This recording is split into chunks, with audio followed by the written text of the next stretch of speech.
Eso tienen que tenerlo claro. Lo sensitivo es tacto, presión, temperatura y dolor. ¿Bien?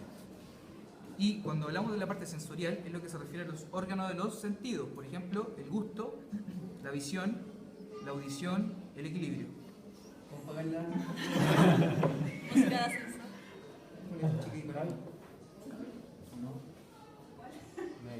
Listo.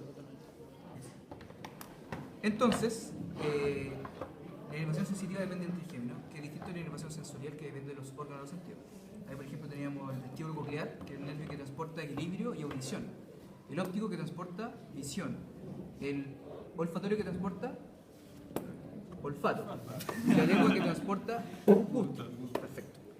Ahora, si yo toco ella, entonces en esta porción, ¿con qué ramo del trigémino lo siente? Oftálmico, ¿cierto? Sí. Pero si les pregunto específico ahora, ¿y qué nervio es el que está transportando la información ahí? Sería este, ¿cierto? ¿Cómo se llamaba ese nervio? Supratroclear. Supratroclear.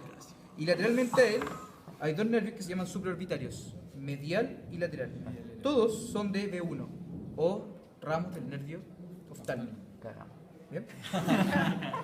Igual, después de la región media de la cara, inervando parte de la cavidad nasal en su configuración externa, vamos a tener principalmente a B2 y el nervio que podemos ver acá principalmente es el infraorbitario. El infraorbitario es un ramo terminal del nervio maxilar. ¿Ya?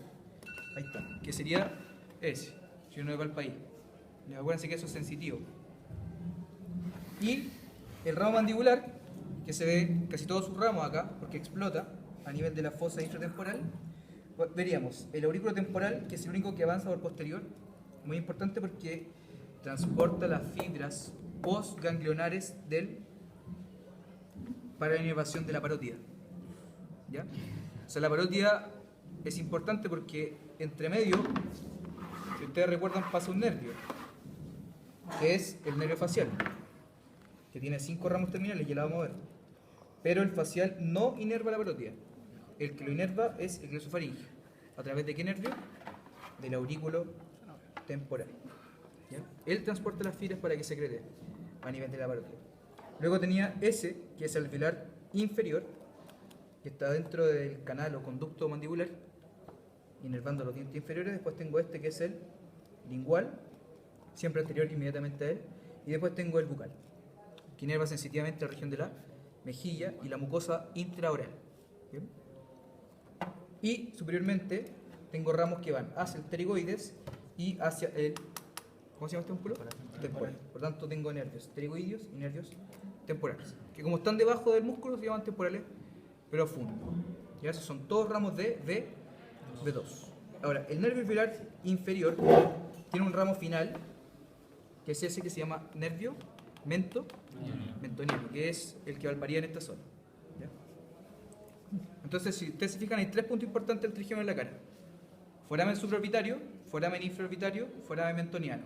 Nervio supraorbitario, nervio infraorbitario y nervio mentoniano. Hay 3 puntos claves: B1, B2 y B3. Ahora, para que la cara se mueva, sonría. ¿A quién ocupamos? ¿A qué nervio? Facial. Al facial. El facial inerva todos los músculos de la expresión facial. ¿Ya? ¿Incluidos los masticatorios o no? No. Los masticatorios son de trigémino, específicamente del mandibular. Ya recordemos que del trigémino el ramo mandibular es mixto y el oftálmico y el maxilar son sensitivos solamente. Si no, se lo pueden preguntar en la prueba. Arterias del mismo nombre: supra, el más medial, mira, supratroclear, y después vendría los supraorbitarios. La arteria más importante de la cara es esta, que es la arteria facial, que va profunda a los músculos superficiales de la cara. O sea, puede ir profunda, por ejemplo, al risorio, al cigomático mayor, menor, etc. Y por ahí avanzando hasta dar una rama terminal que es la angular. O sea, si le pincho ahí, es la arteria angular de la arteria facial. Y da, por ejemplo, arterias a esto. ¿Cómo se llama esto?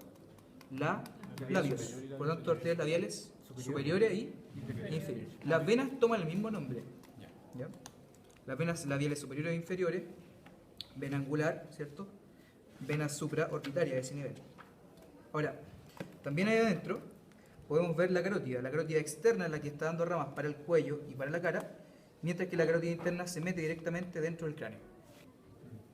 Ahora, si les pregunto, ¿quién participa en la irrigación del cuello? Solamente la carotida externa, más algunas ramas de la arteria subclavia. Pero si les pregunto, ¿quién irriga la cara? Ahí participan las dos carotidas, la carotida interna y la externa. ¿Por qué? Porque la interna origina finalmente una rama oftálmica y de esa rama oftálmica nacen estas ramas supratrocleares y supraorbitarias. Todo lo demás son ramas de la carotida externa.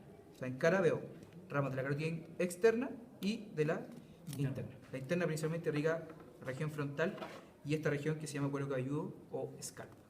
¿Ya? ¿Qué más se puede ver acá? Bajo siempre la mandíbula, no se ve bien, pero deberíamos ver la maxilar, que se ve en ese, bueno, en el otro mono, la arteria maxilar. ¿Bien? Para acá, arteria temporal superficial, siempre avanzando delante del pabellón auricular y posterior a él, dos arterias, la auricular posterior y la arteria occipital. Lateral al esternocleido, siempre la vena yugular externa y por dentro vendría la interna. ¿Ya? Eso es todo lo de vascularización que tienen que saber. Lo de el húmero, préstame un número.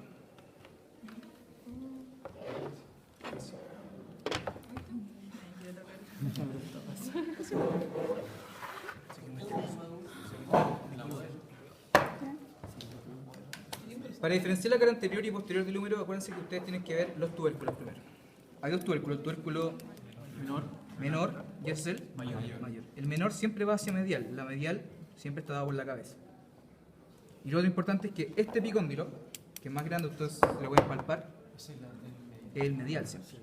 Y es muy importante porque ahí se insertan todos los músculos flexores. O sea, el tono de los músculos flexores es tan potente que cuando cae la mano todavía quedan en flexión. Son más potentes que los que están atrás, que son extensores. Todos se insertan ahí. Luego tenemos tubérculo menor, tubérculo mayor, surco intertubercular. Hacia la parte de la diáfisis tengo la tuberosidad deltoidea y la epífisis distal. Tengo epicóndilo medial, fosita colonoidea, tróclea humeral, fosita radial, capítulo o cóndilo radial y epicóndilo lateral. En cambio, en la parte posterior solamente veo la fosa o precraneal. Acuérdense que la cavidad glenoidea de la escápula solamente cubre 1/3 de la cabeza. Por eso es tan móvil. O sea, cubre eso nomás, 1/3. O sea, se mueve para todos lados de la cabeza. Pero entonces el cuerpo humano crea un fibrocartílago que lo soporte. ¿Cómo se llamaba ese fibrocartílago que tiene esta forma de anillo? El labio, ¿cierto? Entonces ahí aumenta la superficie articular. Y diferentes ligamentos en esa articulación glenohumeral. Ahora, la escápula, forma de triángulo, tiene márgenes, margen medial, margen lateral y el margen superior. Dos ángulos, ángulo superior y el ángulo inferior. Aquí se inserta el elevador de la escápula y por acá pasa el dorsal ancho, ¿cierto? Que depende de cómo lo vieron en clase, puede ser latísimo del dorso también. ¿Ya? Sí. Y eso había que pasarlo para el español. Profe, ¿Ya? ¿se puede decir borde? Medial, lateral, superior. Sí. Yo lo veo como borde. Es como decir homóplato en la escápula. Ya, ahí. ¿Ya? Borde o margen, por ejemplo. Dijo la extraña. Esto es la espina de la escápula y la continuación lateral se llama acromio. Por lo tanto, deja arriba dos fosas la espina. Una arriba y otra abajo, perdón. Fosa supra, espinosa, infraespinosa. Y como esta fosa queda entre comillas debajo de la escápula, toma el nombre de subescapular. Entonces ahí toman inserción los músculos del mismo nombre. Subescapular, supraespinoso e infraespinoso. Todos se insertan al húmero. ¿Bien? En el borde medial llegan los romboides. Los mayores siempre están abajo y el menor siempre está arriba. Igual que para acá, en el borde lateral llegan los redondos. Esos se equivocan siempre. Borde o margen medial, los romboides. Y en el borde lateral, los redondos. No se deben equivocar en eso. Los mayores siempre están abajo y los más chiquititos arriba. ¿Ya?